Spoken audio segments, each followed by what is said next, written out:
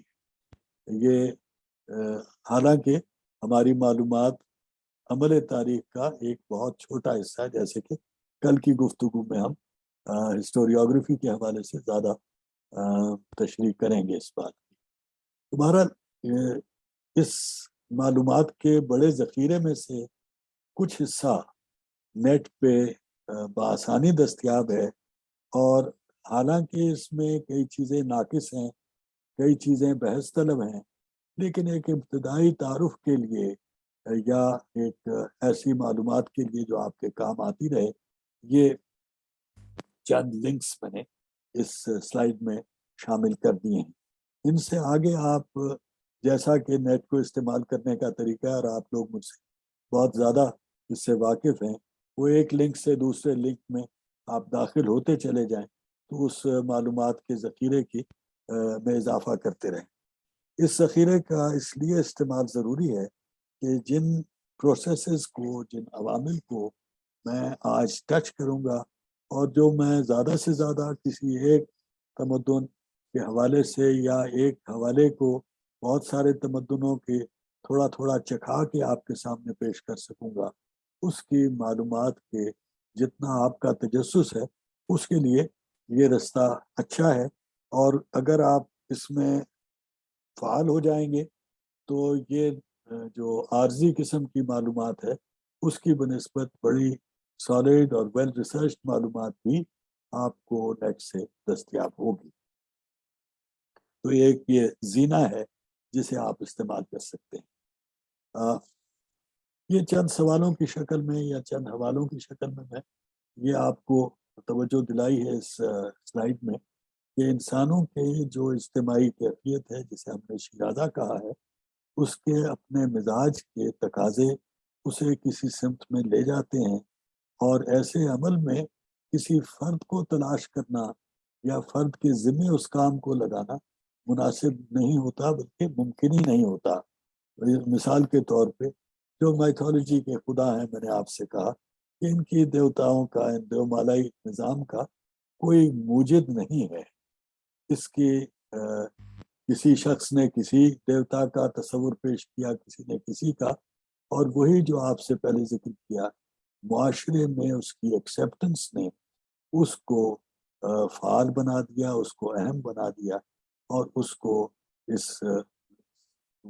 کسی دیومالائی نظام کا فرد بنا دیا۔ یہ چنانچہ پہلے معاشرہ تسلیم کرتا ہے ان چیزوں کو، پھر ریاست یا ریاست کی طرح کا کوئی مقتدر ادارہ، اور پھر وہ اس کے تحفظ کا بیڑا اٹھا لے، تو پھر اس میں کئی قسم کے معاملات آ جاتے ہیں جو انڈورسمنٹ اور انفورسمنٹ کے یا ویلیڈیشن کے ایشوز اس میں آ سکتے ہیں۔ لیکن جب تک کوئی ابتدا میں اس کے تسلیم کرنے کا معاشرے میں رجحان نہ ہو تو اس کے پیچھے کوئی زور لگانے کی ضرورت نہیں رہتی۔ یہ حقیقت ہے، اس کو آپ یوں بھی سمجھ سکتے ہیں کہ بہت سارے لوگ جنہوں نے دعویٰ کیا کسی مذہب کی بنا ڈالنے کا، ان کے خلاف کسی ریاست کو کارروائی کرنے کی ضرورت ہی نہیں پڑی کہ ان کی نبوت کو کسی نے نہ سنا نہ مانا۔ لیکن جیسے حضرت عیسیٰ کے ساتھ ہوا، یا کچھ یہودی پیغمبروں کے حوالے میں ہمیں پتہ لگتا ہے، بنی اسرائیل کے پاس جانے والے پیغمبروں کے بارے میں ہمیں پتہ لگتا ہے کہ معاشرے نے ہی ان کی بے حقانی کے لیے ان کو قتل کرنے یا ان کو جھٹلانے کا جو ہے کام کیا۔ تو یہ اس طریقے سے انڈورسمنٹ جو ہے وہ جب تک معاشرے کی طرف سے نہ ہو تو اس کے پنپنے کا سوال ہی نہیں پیدا ہوتا۔ اب میں آپ کو اس نقشے کی طرف لے چلوں جو شروع میں بھی میں نے تھوڑا سا آپ سے ذکر کیا، اور یہ یہاں پہ جو میں آج آپ سے یہ بات کر رہا ہوں یہ ہمارے کام آئے گی گفتگو اگلے سارے سیشنز کے دوران، کیونکہ یہ جو پیسٹرل رورل بائنری کی میں نے آپ سے بات کی، وہ یہ نقشہ دکھاتے ہوئے بھی میں نے آپ کو بتایا تھا کہ یہ علاقہ جو ہے یہ رورل پیداوار کے لیے دنیا کے مناسب خطوں میں شامل ہے۔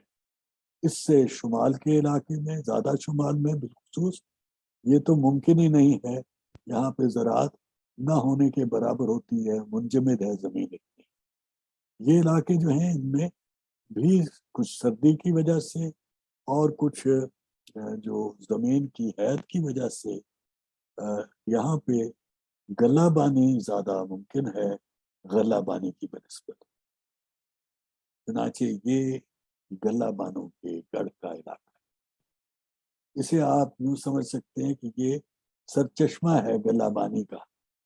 یہاں پہ زیادہ ایولیوشن ہے پیسٹرل زندگی کی اور اس کی اس خصلت کی کہ وہ مقتدر کیسے ہو اور وہ اس رورل خطے کے ساتھ کیسے تعلق قائم کرے۔ اس سے اوپر کے اس علاقے میں یہاں پہ بھی پیسٹرل زندگی تھی، لیکن یہ والا حصہ جو ہے کوئی زیادہ اس میں ایسا مقام نہیں تھا جہاں پہ قیام کیا جا سکے۔ چنانچہ جب یہاں سے یہ غلہ بان نکلتے تھے اور اکثر جاتے یہیں سے تھے، تو وہ یہاں جا کے کہیں اپنا پڑاؤ کرتے تھے۔ یہ سلاوک علاقے ہیں اور پھر یہ اسکینڈینیویا کا بالٹک کا علاقہ ہے، اور یہ پھر نارتھ یورپ میں آپ کے جو نارڈک لوگوں کے یا ڈینش لوگوں کے جو وائکنگز وغیرہ کے حوالے سے ہم پہچانتے جن کو، ان کے لیے یہ علاقہ بنا۔ یہ علاقہ آخر میں جا کے شامل ہوگا ہماری اس دوڑ میں، اسی طریقے سے یہ علاقہ آخری مراحل میں جا کے شامل ہوگا۔ البتہ یہ چار جو شجرے میں نے آپ کو بتائے، ایک یہ شجرہ ہے بڑا، اس میں چونکہ درمیان میں میڈیٹرینین ہے، اس لیے پہلے ساحل کے ساتھ ساتھ زندگی ہے، اور ویسے ہی یہاں پہ گزرنے کی جگہ جو ہے وہ ایسی ہے کہ فاصلے پہ قیام اور پڑاؤ کا امکان ہے۔ چنانچہ یہاں پہ اربنائزیشن تھوڑی تھوڑی ہوئی لیکن مستقل، اور یہاں پہ یہ نوآبادیاتی نظام کی بنیادی حیت وجود میں آئی۔ یہ مرکزی علاقہ تھا جہاں پہ پرانے متمدن زندگی تھی، اور یہاں پہ تمدن اور شہری وبا اتنی پھیلی کہ یہ علاقہ جو ہے یہاں پہ قدم قدم پہ آپ کو اہم شہر ملیں گے۔ اگر آپ میری طرح سفر کرنا پسند کریں اس علاقے سے، اب تو میں نہیں کرتا، لیکن جب میرے لیے ممکن تھا تو اس علاقے میں آپ سفر کریں گے تو تاریخی شہروں کی فہرست اگر آپ اپنے ہاتھ میں لے لیں تو شاید ہی آپ ایک دن کی مسافت طے کر سکیں کہ آپ کو ایک اور اہم تاریخی شہر نہ مل جائے۔ چنانچہ یہ سارا علاقہ بھرا ہوا ہے یہاں پہ خاص طور پہ، اور یہاں پہ بھی پھر اسی طریقے سے۔ اور یہاں پہ اس طرح جو ہم دیکھتے ہیں وہ شہری زندگی کی وبا آہستہ آہستہ پھیلی، اور کے پھیلاؤ میں کافی سستی رہی شروع کے زمانے میں، جس کا یہاں پہ خانہ بدوش غلہ بان آریہ جو ہیں انہوں نے تقریباً 1000 سال تک اس طرح کی ہی زندگی گزاری جو غلہ بانی زندگی ہے، اور اسی وجہ سے یہاں پہ ہم دیکھتے ہیں کہ وہ 500 قبل مسیح کے تھوڑی دیر پہلے ہی یہاں سے وہ عہد ختم ہوتی ہے جسے جنا پدا، مہا جنا پدا کے نام سے پہچانا جاتا ہے، یعنی لارج ہیومن گیدرنگز۔ تو یہ آریاؤں کے 16 گڑھ یہاں پہ اسی طرح غلہ بان گڑھوں کی حیثیت میں آباد ہو گئے، اور مرکزی شہر کا نام ہمیں شروع کے کسی زمانے میں نہیں ملتا، بعد میں جا کے مگدھا اور پھر اس طرح کے دوسرے نام یہاں پہ ہمیں ملنے شروع ہوتے ہیں جو آریاؤں کی ان جنا پدا سے پیدا ہوتے ہیں۔ البتہ یہاں پہ مذہب کی جو پیداوار کا معاملہ ہے اس میں یہ خاصا زرخیز علاقہ ہے جیسا کہ ہم دیکھیں گے، لیکن وہ اگلے دور میں زیادہ اس کی اہمیت ہے۔ آریاؤں کے دور میں یہاں پہ ویدوں کا علم تھا، ویدوں کا علم جس کی پہلی مرتب شدہ شکل لوگوں کا قیاس ہے کہ ہمارے اس علاقے میں، اسی پنڈی اور لاہور کے درمیان کے علاقے میں کہیں شاید ہوا ہو۔ رگ ویدا کی تنظیم کا کام 1500 قبل مسیح میں یا اس کے آگے پیچھے، اس کے بعد یجروید اور اتھروا وید، اور یہ چوتھی وید کا نام میرے ذہن سے نکل گیا، یہ 4 وید یہاں پہ مرتب ہوئے۔ یہ اسی زمانے میں تھے جب یہ لوگ ابھی متمدن زندگی تک نہیں پہنچے تھے۔ اس کے برعکس یہ جو چین کا بڑا آپ کو میگا شجرا میں نے بتایا، عظیم شجرا میں نے بتایا، اس عظیم شجرے میں ایک اور طرح کی کیفیت ہے، اور مجھے سب شجروں میں زیادہ دلچسپ اس کی یہ کیفیت لگتی ہے کہ یہاں یلو ریور کے اس علاقے میں، یہاں پہ اس وقت میں نے کرسر رکھا ہوا ہے، یہاں پہ تقریباً اتنا ہی خطہ جتنا کہ اس کے 4 وہ تیروں کے اندر آتا ہے، پہلی متمدن زندگی کی شکل 2000 قبل مسیح میں نمودار کی، اور نمودار بھی ایسے ہوئی کہ یہ ایک مکمل متمدن زندگی تھی جس کے سارے اعضاء تقریباً کام کرتے تھے شروع دن سے۔ باقی ساری جگہوں پہ وہ متمدن زندگی ایک پہلے بچے کی شکل میں نمودار ہوئی جس کی کچھ فنکشنز وہ ادا کر سکتا تھا اور کچھ نہیں کر سکتا تھا، اور کچھ وقت کے ساتھ انہوں نے سیکھا۔ لیکن یہاں بظاہر یک دم اسپونٹینیس گروتھ کے طور پہ یہ نمودار ہوتی ہے۔ اس کی وجہ جو ہے وہ میں یہی آریہ موومنٹ کے ساتھ اس کو لنک کرتا ہوں، جو ابھی میں آگے چل کے بات عرض کروں گا۔ لیکن یہ اس سے شروع ہو کے یہ بتدریج اسی کے گرد پھیلتے پھیلتے سارے اس علاقے کو اس نے لپیٹ میں لے لیا ہے جو مشرق بعید کا یہ علاقہ تھا، اور صرف یہ علاقہ جو کہ بعد میں داخل ہونے والا ہے، یہ آخری منزل پہ اس کے زیر اثر آیا، لیکن سارا اس کے زیر اثر رہا۔ اس کی ایک دوسری جو عجیب خاصیت ہے وہ یہ ہے کہ اس کے ہر طرف آپ دیکھتے ہیں کہ یہ وہ خانہ بدوش گلابان جو ہیں ان کا گڑھ اس کے اطراف پہ ہے، اس طرف سمندر ہے اور اس طرف وہ پہاڑی علاقے ہیں جو کہ اسے منقطع کر رہے ہیں ان علاقوں سے، اور یہاں کے رابطے سے اسے محدود کر رہے ہیں۔ یہ ایک لحاظ سے گھرا ہوا علاقہ ہے اس سے زیادہ جتنا کہ یہ ہے۔ ایک اور دلچسپ پہلو یہ ہے کہ یہاں پہ تو چونکہ یہ سارے اسی کے قریب کے تھے، اس وجہ سے یہ اس میں ایسے رستے ہوئے چلے آتے تھے جیسے کہ کبھی تو وہ فاتح کے طور پہ آتے تھے، لیکن عام حالات میں وہ ویسے ہی اپنی گلابانی اور خانہ بدوش زندگی کے سے نکل کے اگر متمدن زندگی کی طرف راغب ہوتے تو وہ اسی خطے میں آ کے شامل ہو جاتے اور اسی آبادی میں ان کا ایتھنوجینیسس ہوتا رہتا۔ اس کے برعکس ان میں سے وہ لوگ جو ادھر آئے، وہ 2 دروازے یاد رکھیے جو میں نے آپ کو یہاں پہ افغانستان کے علاقے میں دکھائے تھے۔ جو لوگ ادھر سے ادھر کو آئے یہ فاتح کی طور پہ آئے، جو کہ ہندوستان کی ایک بڑی وہ روایتی روداد ہے کہ یہاں پہ ہر شخص جو ہے وہ باہر سے آیا اور فاتح ہو گیا اور اس نے اس کو ایکسپلائٹ کیا۔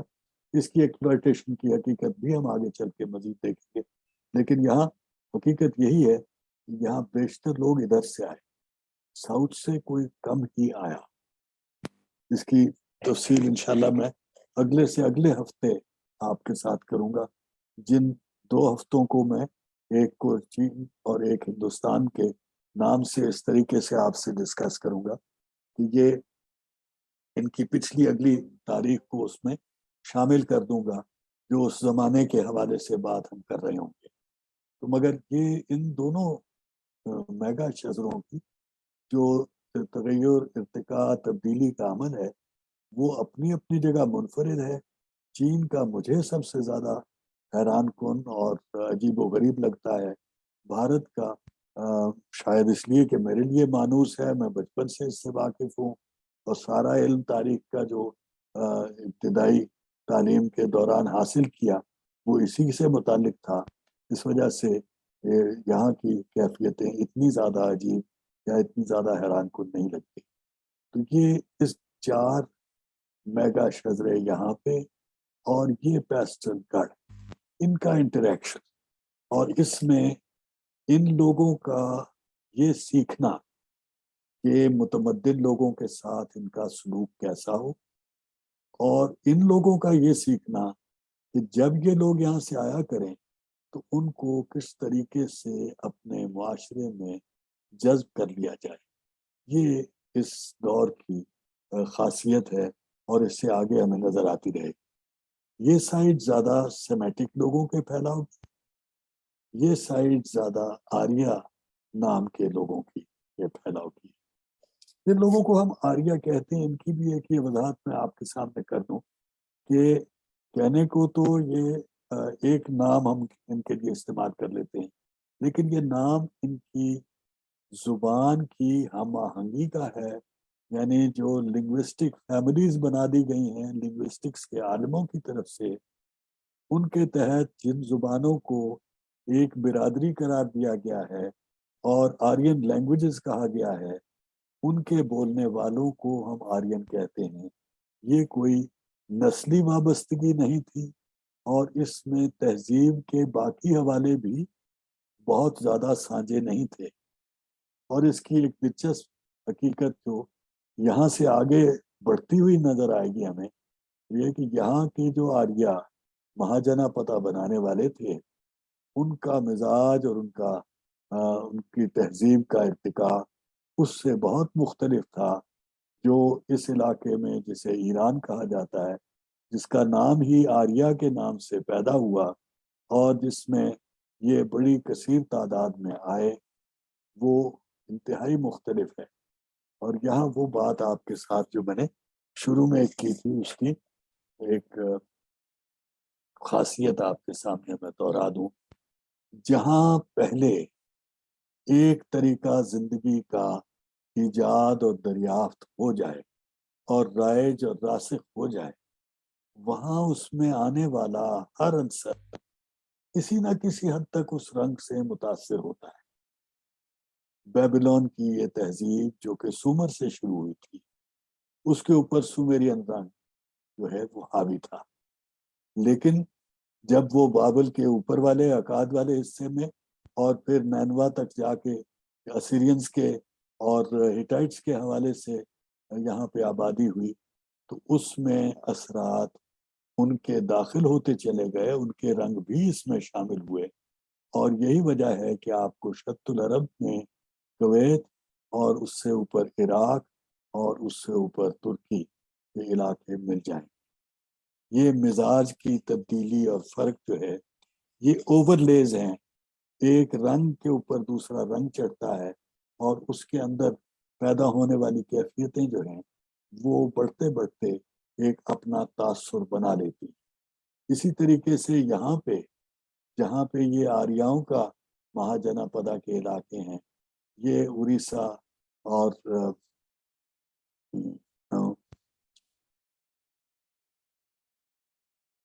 لاہور، اڑیسہ سے گجرات تک سمجھ لیجئے، اور بیچ میں راجستھان کے علاقے، ان تک یہ پھیلا ہوا تھا، اور دکن کے علاقے تک یہ نہیں تھا. چنانچہ دکن کا مزاج ہمیں مستقلاً شمال کے علاقے، بھارت کے علاقے سے مختلف نظر آتا رہے گا. اس قسم کی اکائیوں کے فرق ہمیں اس میں دیکھنے کے لیے ابھی سے توجہ کرنے کی ضرورت ہے کہ یہ کیا رجحان ہے جو یہاں پیدا ہو رہے ہیں. یہاں پہ کچھ جغرافیے کے حوالے اسی طریقے سے آ جاتے ہیں کہ نرمدا اور جو یہاں پہ پہاڑی سلسلہ ہے وہ ایک ڈیوائڈ ہے. ایسی ایک ڈیوائڈ چین میں بھی ہے، نارتھ ساؤتھ ڈیوائڈ یہاں پہ بھی ہے. تو یہ خطہ جو ہے، اس میں ہمیں اربنائزیشن کی گروتھ اور انٹینسیفیکیشن کا عمل اس دور میں اور اس سے اگلے دور میں ملے گا. اس علاقے میں اربنائزیشن کا